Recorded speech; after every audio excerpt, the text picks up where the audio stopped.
à tous, je m'appelle Arthur Bayon, je suis journaliste au Franco et je vais vous parler d'un article à paraître dans le dernier Franco du 30 octobre.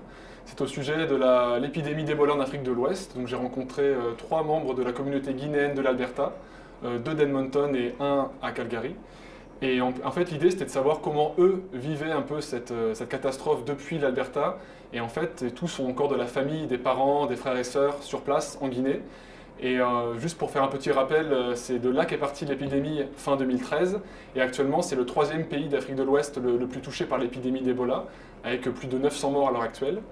Donc l'idée, voilà, c'était un peu de faire un point sur comment ça se passe là-bas, est-ce que les gens sont bien informés, et apparemment ça va de mieux en mieux, mais il y a quand même un accès limité à l'information, notamment par des médias d'État qui ne disent pas forcément tous les éléments, ils n'ont pas forcément un accès à Internet très important. Du coup, les gens d'Alberta les préviennent un peu, essaient de leur donner des renseignements, mais ils ne croient pas toujours que c'est la réalité.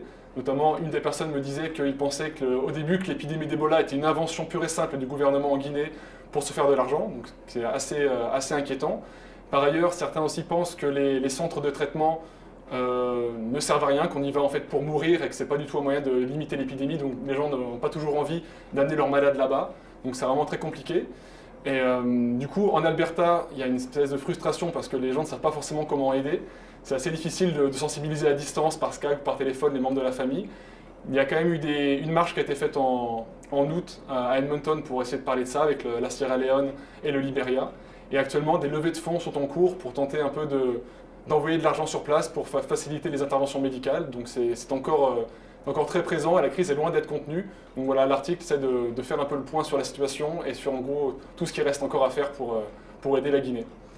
Voilà, merci beaucoup et à la semaine prochaine.